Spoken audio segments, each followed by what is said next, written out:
Hi guys, welcome back to My Steps to Sobriety, my show on YouTube and as a podcast with me, your host, Stefan Neff. Today is another day for a cool interview, and I've got Cheryln Gibbs with me. Cheryln is a heroic warrior, a shield maiden. And why is she that? Because she has been the partner of someone who was battling with addiction. And it's those partners that are the unsung heroes in my world, where I have been an alcoholic, now in recovery. And without my wife, I doubt that I'm here walking this earth nowadays. And here you are, another warrior princess, so to speak, who has been doing the hard work, who has been in the background and has supported and helped a man down the line. And that is what I want to talk today about. So, Cheryln, thank you very much for coming on board. Yes, thank you so much for having me. I think it's exciting that we can both proudly say that our marriages have made it through these difficult times. And it's the women definitely have done their part, but it's definitely amazing when a man decides to change his life, that healing can come to the couple. So I think that's something that we can both celebrate. So very exciting. Thank you for having me. And we both live, I don't know what the word nowadays is. We both live lives where you're a woman and you're married to a man.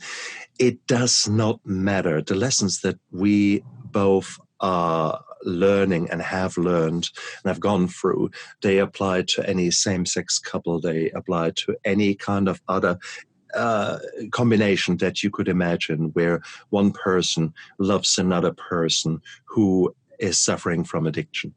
So let's get that out of the way. So when we use his or her, etc., then it is just because that is our background. That is what we are. So if anyone is out there of the LGBTQ plus community, please don't misunderstand us. It is just that is who we are. Yeah, that's been our experience. Yeah. Cool. Wow. We are sitting here in 2020, and I'm sure when you were a younger girl, you didn't really think that one day, hey, I'm going out there, I'm going to support women who have lived hard lives with an alcoholic. That's not how you started out. What was your dream? When you were at school, what did you want to be? Well, I wanted to be many things. I think the one thing, I remember going to college thinking I was going to go into auto engineering. Cool. So I was going to create computerized cars. So maybe, I could have given a Tesla a run for his money if I'd hung in there. Good on you. I want to see your garage. That's right. No, but other than that, I think every girl dreams of growing up, getting married. Not every girl, just say me, my experiences. I grew up wanting to grow up, get married, and start a family. And so my garage days did come to an end. I did support my husband going through school, and I do have an associate's degree. But yeah, that's kind of how. So we got married when I was 19 and he was 21. So we were both pretty young. We knew each other about maybe 6 months from the courtship to the marriage. So we got married pretty quickly. Yeah. I was naive back then, and I thought I was going to have a fairy tale life. Like I'd come to my happy ending, I'd gotten married. I found my prince, and then a couple weeks into our marriage, we were getting ready to go back to school, and I was asleep, and I woke up in the bed alone, and I heard computer keys tapping in the other room. And so I said to myself, "Oh, I'm sure he's nervous about school," and so I decided I'd go check on him. And when I went into the other room, I found out that he had been looking at pornography, and my heart sunk and my dreams shattered. And I was totally in shock. I didn't expect this quickly into the marriage that we were going to come across these kind of challenges. And so it really took me back. And so I confronted him about it, and I froze. And so I just kind of went back to the bedroom and laid there by myself. And he took him a long time to come back in. And then when he came back in, I asked him what he was doing, and he admitted to it. And then he kind of rolled over and went to sleep. And so I just sat there reeling. My mind was reeling. And I took things very personal. I thought, well, this is all my fault. Somehow I don't measure up.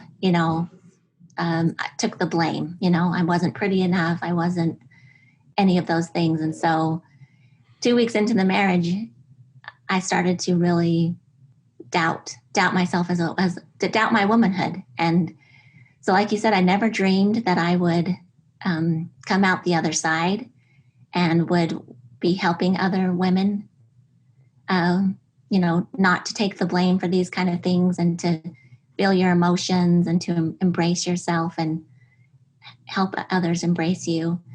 But that's what I'm excited about. That's what I'm passionate about. So.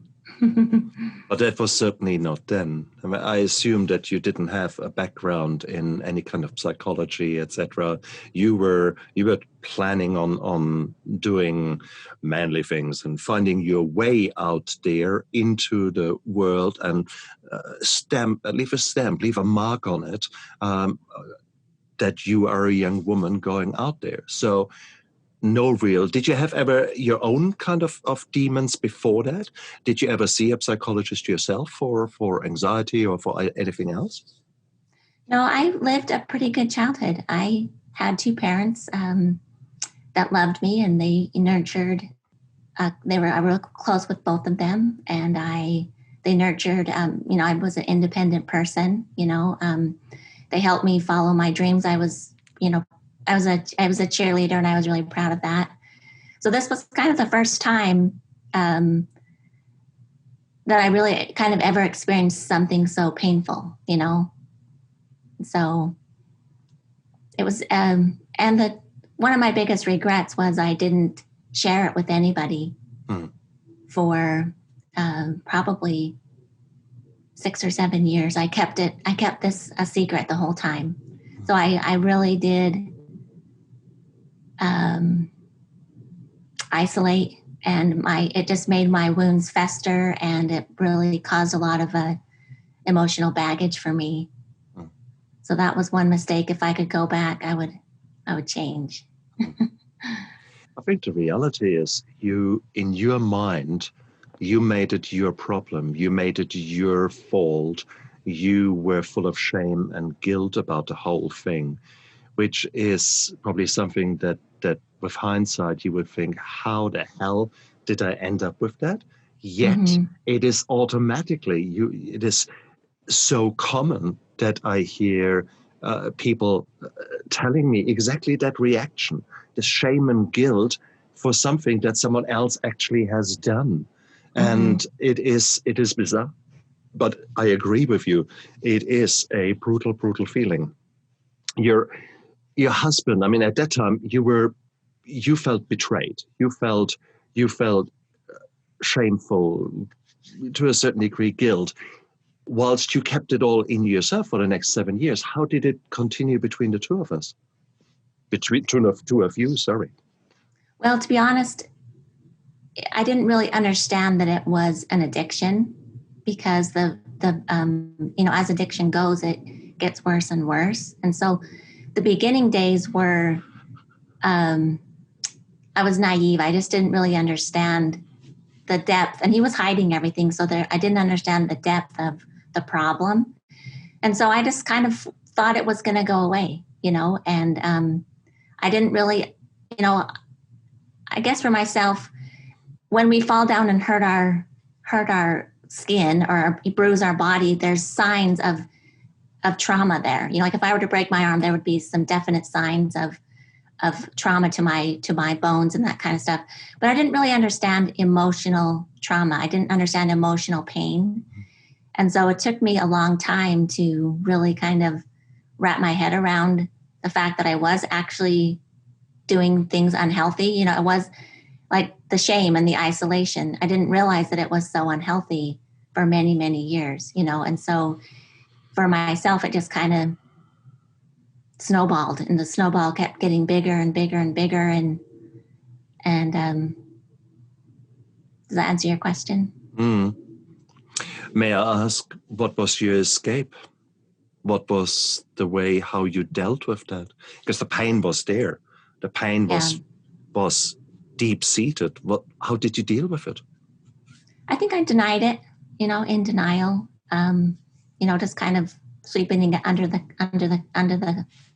carpet, you know, pretending like it wasn't really there. And then also, I hate to admit it, but I was probably self-righteous, you know, thinking that, you know, my husband's so glad that he married me because I'm going to save him, and, you know, and this kind of, you know, attitude. And so probably very, you know, belittling to him, you know, but I tried to control the situation, you know. Of course you would. So yeah. I think that's very normal when you feel unsafe. You want to control. Absolutely. It's your protective mechanism. You try to protect yourself. That's the immediate, logical thing for you to do. Yeah. That can, however, backfire. The nagging, the way it can be perceived negatively by him. Mm-hmm. Was that the case? Yeah, definitely. It seemed like we did have a period where things were well between us, but as things kept escalating, the more control, the more I felt insecure, the more I felt unsafe, the more I felt a need to control, you know. And so checking text messages, you know,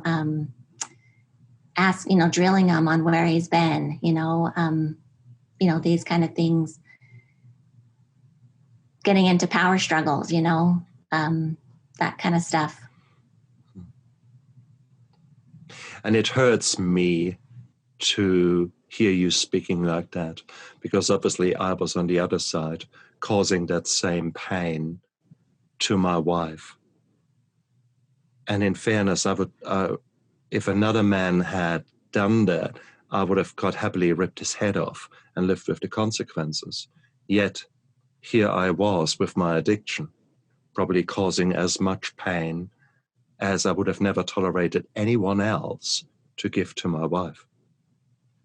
So it's quite brutal, but I think it's a message that we, alcoholics or addicts, need to learn and need to listen to. And these are the hard times when we actually get the mirror held in front of our face. And these are the long discussions that you have to have in order to work through and come out the other end, hopefully in one piece. But that's certainly not a given, is it? I mean, what's the statistics? Last time I looked, 70% of men and 60% of women do have an affair in their relationships, in their marriages. 50% of the marriages end on the rocks. It is, the figures are actually daunting out there as far as the Western world is concerned, as far as America, New Zealand, probably Europe is concerned. So the chances are stacked against us, both against my wife and me, as it had been, and for you and your husband. How the hell are you still together? And in order to answer that question, we need to go a little bit back and sort of say, okay, things got worse before they got better. Tell us more when you say things got worse. Well, it used to be just looking at pictures on the internet, and then it escalated to, well, in my opinion, he would flirt with other women, you know, all along the way, you know, and I thought it was inappropriate, you know, and so I was, you know, like one story was when 2 weeks after we got married, we went to an event and he brought along another woman, and it felt like I was the third wheel, you know. So he was having more conversation with her than he was with me. And these kind of things occurred along the way. So then it went from, that kind of stuff to, sleeping with prostitutes and going to strip clubs. And then I think the breaking point for us was he was regularly attending this one strip club when we lived in Seattle. And he kind of entered into a relationship with this stripper. And so he would, go to the club and spend a lot of time with her. And they never really had a sexual relation, but he was spending hours and hours and hours with this woman. And then when I found out about it, I wanted to get divorced. And so that's kind of where I started to say, this isn't going to work for me. I've kind of had tolerated this the best I could, trying to help, trying to support, and then it basically came to the breaking point where I said, I just can't do this anymore. And so it wasn't a clean break, several years. And, my kids hate Christmas because every time Christmas comes around, we said we were going to get divorced. So Christmas isn't one of their favorite holidays. So, but it was, just to prove the point that it wasn't easy. It was a very difficult process for us. But then, so we entered divorce court and the lawyers started mapping out who was going to go where and all this kind of stuff. And we decided that this wasn't going to work for us. We'd actually it was going to get more complicated doing it this way than to try and reconcile. And so my husband softened at that moment and he called off his lawyer and then I called off my lawyer and we decided to work it out. We still had a lot of work to do, but that was kind of the breaking point for us, was that moment in time.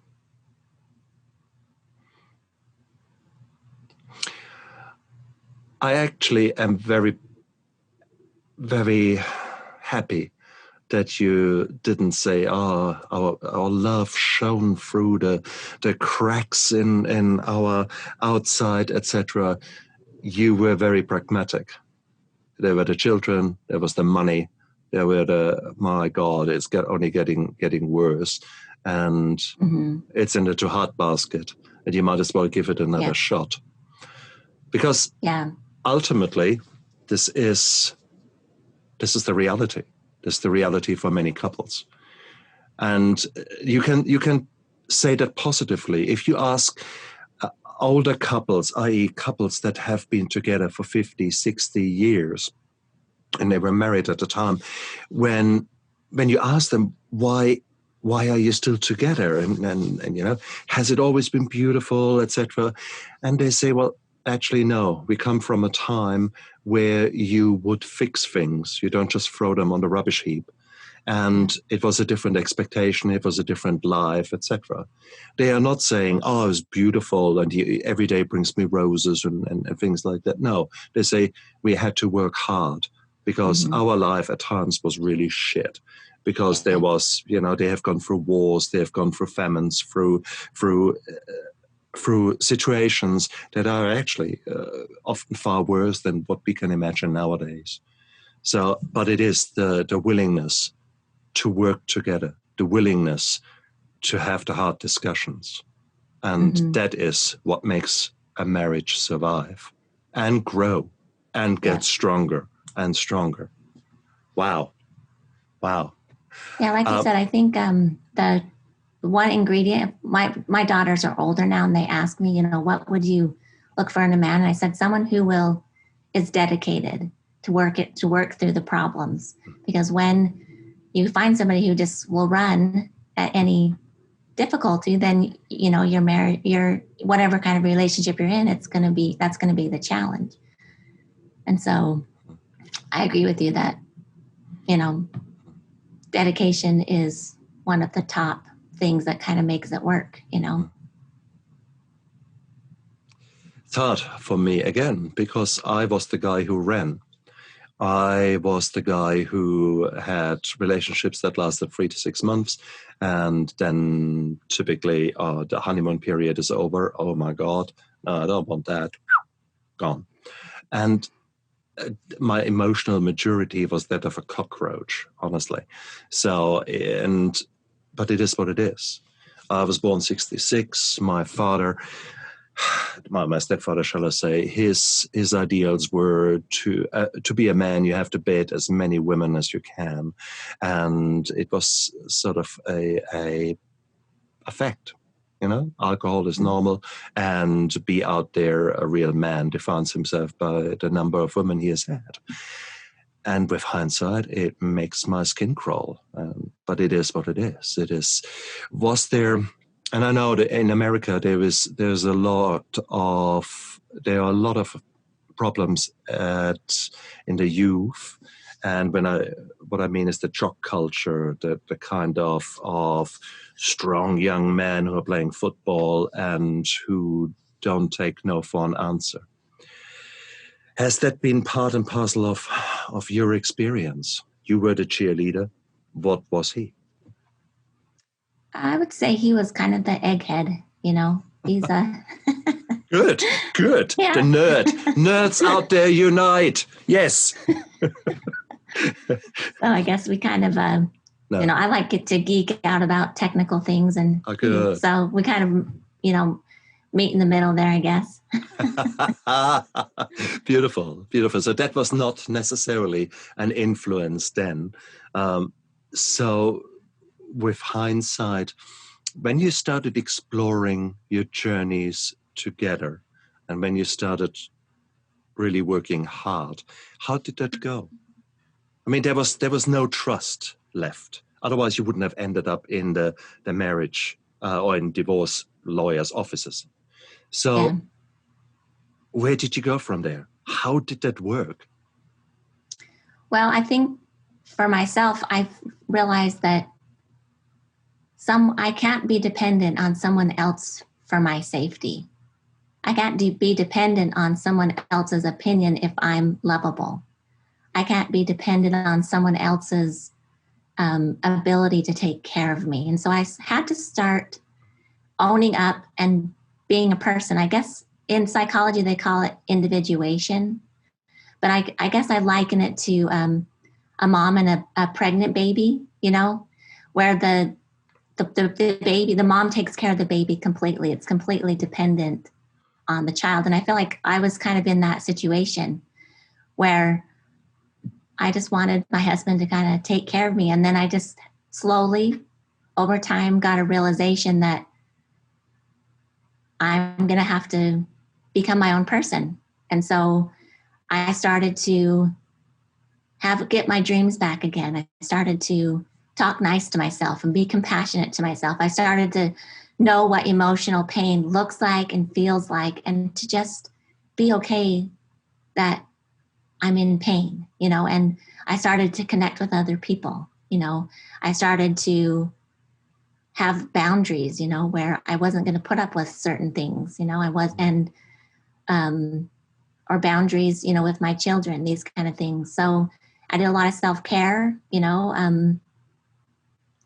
I have a history of, not eating when I get, stressed out. So, but I've leveled that out, so it's like I tell myself every time I sit down to a meal that I'm important and that I'm my body's worth taking care of. So I feel like I kind of pulled the locus of control back to me, instead of wanting him to take care of me. I just realized this is up to me. This is my life, whether he's in it or not, I'm going to have to step up to the plate and be my own person. So, I mean, that's didn't happen at once, but slowly over the years, the more I became a person, the more he became a person, the more we could become a team, So I think of Stephen Covey talks about dependent, independent, and then interdependent. You have to go through that transition. And I feel like the more we worked on ourselves, the more we were able to come back together as a team. Beautifully spoken. So true. But it is, you need to learn how to love yourself. You need to learn how to look after yourself.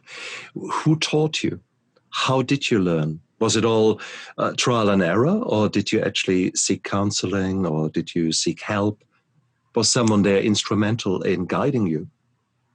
I'm an avid reader, and to be honest, I'm self-educated. So I don't have my bookshelf behind me, but I read books, so I have tons of books, and I think they were my mentors. When I first started out my journey 25 years ago, this topic wasn't even, it was shameful to talk about, and so I didn't have any examples of people who have overcome sex addiction as a couple. And so I did see a few counselors here along the way, but I kind of got a bad taste in my mouth because I felt like I had the answers inside of me. I wanted them to draw them out, but I felt like they were kind of in the expert mentality. And that was a turnoff to me. And so I just, I don't know, hit the books, and I feel like, and then eventually as it became more and more popular, more and more people are coming out and saying that they're dealing with this kind of stuff. There became more groups and stuff. And so I would join those groups and glean from that. But I really do think it was self-education is what got me how I learned, and trial and error, try things that didn't work, hard knocks. And I guess to a certain degree, there's only so much guidance you can get. You need to see what works for yourself and what works for your marriage. There is no panacea. There is no universal, hey, if you do that, that's the way how you rescue your marriage. Nah. No. Just as much as there are 9 billion people out there who are very different, whilst there are common themes, still you are unique. So trial and error is part of it, I guess. And it is what it is. And you're quite right, because you said that there were not so many self-help groups or groups for people who were living with others who suffer from addiction.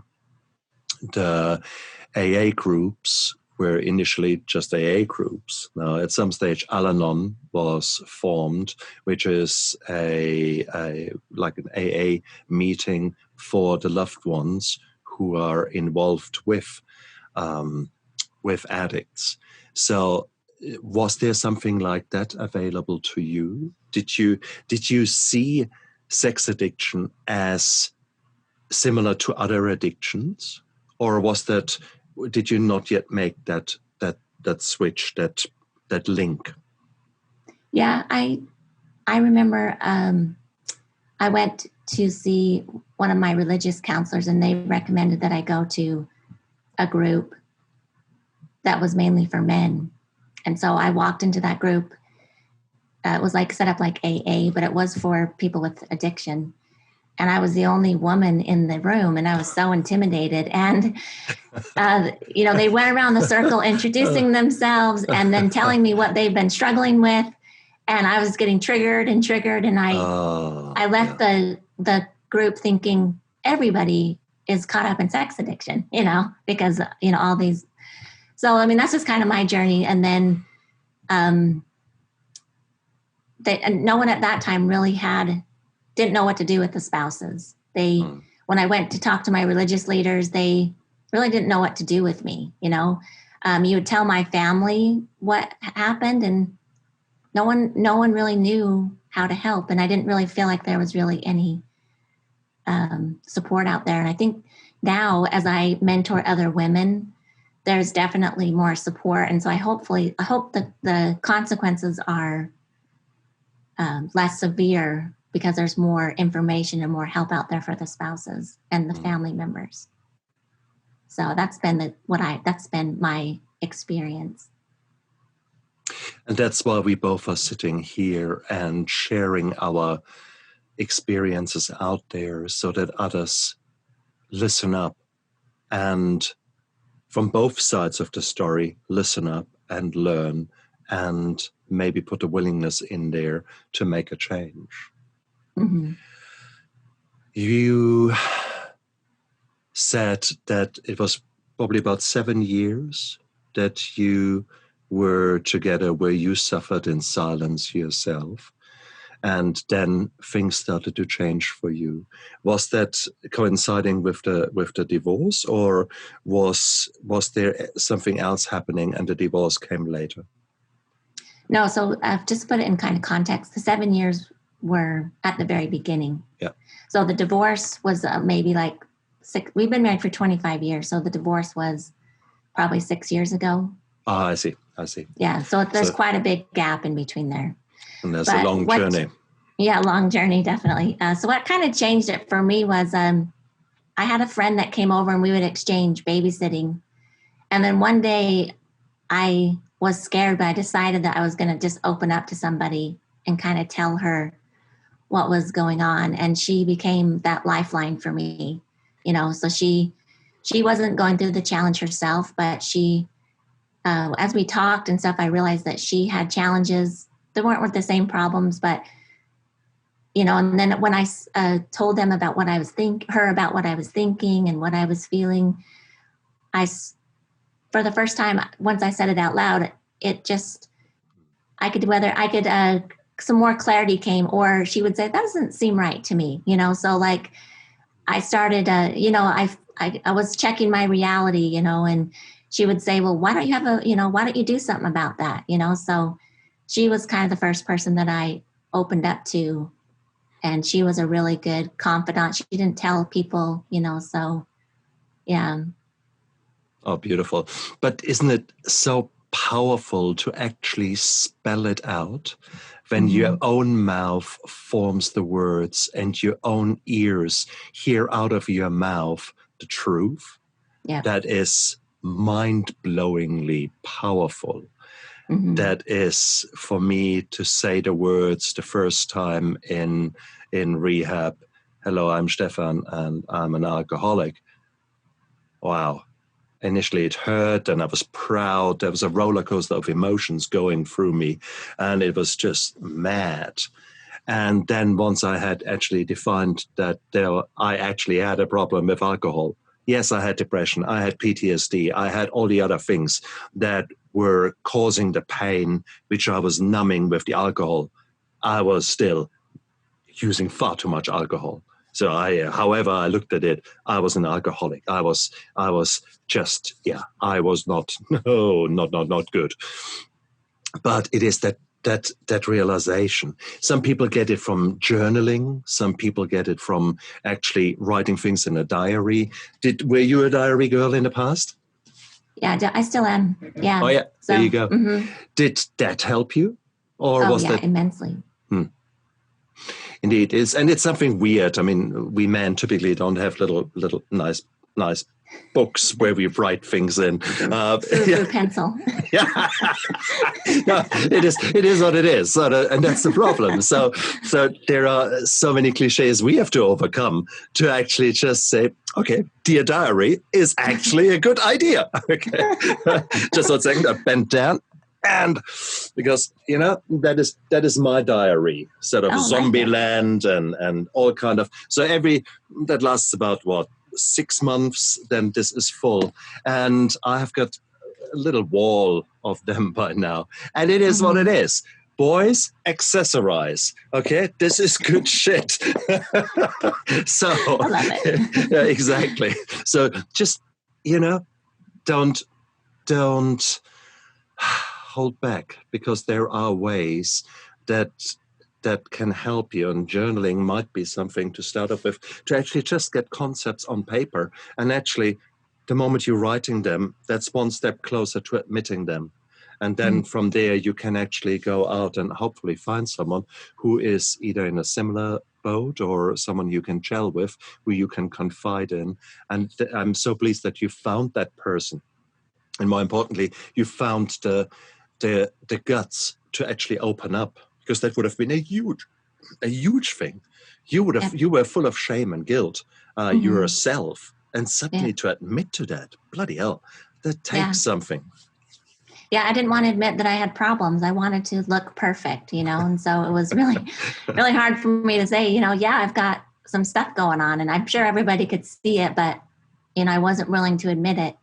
So, and then I like what Brene Brown talks about put shame in a petri dish, and it can grow or whatever. But once I don't think I'm getting the quote right, but anyways, the point is that sharing your story really gets rid of the shame, And so this is one of the blessings of podcasting, is that the more I talk about it, the less shame I have. So it's and I've been able to work through a lot of, tell a lot of difficult stories, and they don't have that power over me anymore. It's like, that's in the past, and I was imperfect and I didn't make the right choices, but, I've integrated it into who I am, and I'm now grateful that I've been through, those challenges, Because it changes you. It changes you Yeah. towards the woman that you are now, a woman who has found her moral compass, who has found out the differences between the not so healthy faults and what they did to her, and now changing the habits, changing the thought patterns into something that suits you far better and allows you to move away from those funny emotions. Because the deeds, the facts will not go away. The past has happened, but it's the amount of emotion that you attach to it or detach from it. What you're doing in your podcast by actually talking about these things, suddenly, with every time you mention it, there's less and less pain that is coming out. And that's the beauty of podcasting. That's the beauty of me sitting here, being open about it, and the pain is getting less and less. Because I hope that out of my journey, people can learn lessons that they don't have to do the hard way. Yeah. Yeah, I like the quote, hindsight is 20/20. And so now that we have hindsight, we can help other people on their journey, Yeah. Oh, I like that. When did you start that? When did you? So initially, you were in a frame of mind. Okay, I need to look after myself. You started to learn to love yourself again, and you became more successful in that. You were saying that you built your own connections, your own friendships, and your husband did the same. And then you started to become a team. When did you decide that actually I need to be more active there and speak out in a more structured way? You mean talking publicly about it, or just? No, in the sense publicly? right now, helping other women to actually go out there instead of by accident talking to a girlfriend or someone you get to know, to actually put yourself out there as a light, as a torch in the darkness for women to find you and that you can help them. Yeah, I think I've been podcasting for about a year now. So, and then I've been coaching other women and helping them for about a year. So it's just been recent that I've publicly, and it took me a long time to even get to that point. I'm sure you can relate, that, it's telling friends and family is a lot different than putting up a website or, having a podcast recorded your story, Yeah. That's exactly. So it is my story. That part of my life now is really only 3/4 of a year now. And it started with my wife. I can blame her because she said, why don't you write a book about your experiences? And initially I thought, nah, like you, I don't really want to be so much out there. Whilst I had given talks about addiction and things like that within my setting as a doctor, so I held grand rounds and was talking about, and within the hospital, giving little things there.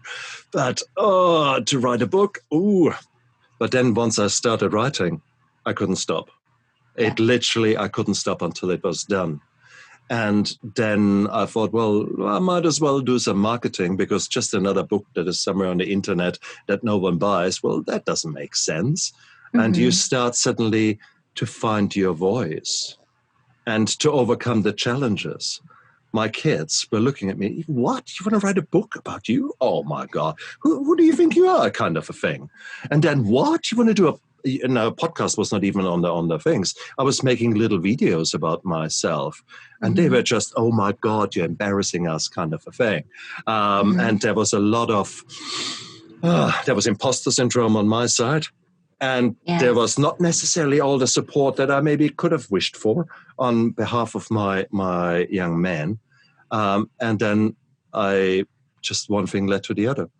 And now I'm sitting here hosting this show. Now I'm talking to you, who are actually in a very much similar situation. And we are finding our voices. Yeah. And we are hopefully becoming influencers in the nicest way, not in a negative way that this term, unfortunately, now has been, has gone to. No, it's beautiful. It's beautiful to see you out there, being there for women and sharing your frustrations and the lessons you have learned. Yeah, one of the things I find is that turning our pain into purpose, it makes it worth it. You look back and you think, if there's purpose in it, then somehow it's easier to stomach, even though it was hard. You kind of think, well, there was a payoff. Not does that you could I mean, yeah. To make sense out of it, to make sense, because otherwise it is just a pain that you think, what was that all about? What was that for? And with that, you can't give it closure, or it's more difficult to give it closure, the closure that it deserves. Because remember, the past does not equal the future. Yeah. Yes, as addicts, we're always prone to fall back into the behavior that we have shown or change the behavior. Unfortunately, the issue of cross-addiction is so common. If you don't deal with the underlying pain, with the underlying problems as an addict, yes, you can stop drinking. But then, when do you start smoking? Or when do you start your sugar addiction? It's just a matter of time. Or pornography, or endurance sports to your own detriment, that you just can't do anything else. And it's nothing else than the same kind of avoidance of your emotion, of the trauma, of dealing with what is driving your addiction, essentially. Yeah. Or you can throw yourself into too much workaholic, be exactly. a workaholic. Exactly. Yep. No, comes well across done. as a good thing, but, it's destructive. Yeah. The question is why? Why? Yeah. Mm-hmm. No, so true. And and that's great that you can hold the mirror in front of people's faces and show them, by telling your own story, show them hopefully their ways and what is actually happening to them. It's often that realization where people suddenly, where I see the light going on when you say a story, when you tell a story, and suddenly they're very quiet and they look away. You think you've lost them for a bit, and then the light goes on because they had just that revelation. That's why, that's how, now that makes sense, kind of a thing. And that's actually a beautiful, beautiful thing. Yeah, I think once you start telling other people and then they have the same experience, it draws you closer to them, so I think it, and it just makes you feel normal. For a long time, I always thought to myself, like, I must be a basket case, I must be this weird person. But, now that I tell my story and, I hear that women act the same way and they did the same things, then it just takes this load off of, I am normal, I am okay, and that's, I think, what everybody needs to hear. This is emotional pain. This is how you deal with it, The word normal is so weird. I'm not sure that you even want to go there. It is. Yeah. I'm proud not to be normal. Okay, so it is. I love my quirkiness. I love my madness. I love who I am, and I'm anything but normal. And I'm unique. And I like to live that. But if you like the positive aspects of normal, and if you, I don't know, whilst I don't like the word normal, I'm actually struggling to find another word that is, so for the lack of a better word, I go with normal. Yeah, you are okay. It's You're okay okay. it's okay to be you. It's Yeah. okay who you are and how you have been dealing. You have been rolling with the punches. You have been going through hard times. It's okay. You have done that. I'm sure that all of you viewers and listeners, you will have done things that you are not proud of. Maybe because of your own volition, maybe because of the circumstances. It is what it is. The past does not equal the future. It is you just, the sheer fact that you guys are listening to this podcast or watching this YouTube video speaks volumes. You are here to make this a better world. So learn from it and learn from our lessons, Cheryln and me. We are, we are abnormally normal. So, so we are just as stuffed up as you guys out there, okay? But we have found maybe a sense and a purpose in our suffering, and with that we are stronger. We are able to change the world, and we are able to change our immediate surrounding just that little bit by either talking honestly about what has happened to us, or indeed by living differently, by making living amends, I call it. And it's basically to walk the walk, not just talk the talk. And that's the beautiful thing, to show backbone, integrity, to live a life that you're actually proud of, that you don't feel shame and guilt.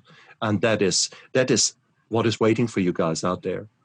That is where journeys can lead you to actually wake up and not think, oh my God, what did I do last night? And hopefully no one knows. No more hiding, no more bullshit. No more trying to somehow tell stories which, hand on heart, that are not true. No. Oh, wow. So where's the future? What brings the future for you? What are your plans? Where do you want to take yourself? Well, right now I'm currently writing a book. It isn't finished yet. So I'm writing a book. I'm going to continue to podcast. Cool. I one day want to own a ranch and have horses and have my grandkids visit. Beautiful. Yeah. That sounds... And still do our family band. The family when band. They visit. Excellent. Yeah. That's right. The bass. The bass. The boom, boom, boom, boom. Oh, excellent. So classic big bass, contrabass, or electric bass? What electric do you play? Bass. Electric. Yeah, electric. Oh, yeah. Beautiful, beautiful. No, oh, well done. I am so pleased that we made contact. I'm so pleased that you came onto my show and shared your painful past, but equally your story is so powerful because the two of you were able to pull through, to put the hard work in, and here you are. That takes real determination. That takes willingness, humility. There are so many requisites for that, but if you're willing to put the work in, you can make that happen. And that is really, really, really beautiful. So the chances are there. Not every story will have a nice ending. There will be some stories where the heroine, in this case, has to walk away because it's too painful, or it's too unsafe, or too many other things are happening, and that there is no way of rescuing a relationship. And that's okay too. So that is, you need to look after yourself in the very first instance. When the aeroplane is in trouble and the oxygen comes down, what do they teach you? Put it on yourself first. You need to look after yourself. Only then can you help others. And that is exactly the same in your relationships, in your daily life. Look after yourself, guys. So, Cheryln, thank you so much, so much. This was a fantastic interview. I really enjoyed that. I'm humbled and blessed that you came onto my show. Thank you so much. Thank you for having me. You've been a great host. I really love your show. Thank you very much. And you're a very inspiring man. So, oh, thank you. I'm grateful that you've are willing to share your story with other people. And I love your authenticity and your vulnerability. So, thank you so much. No trouble.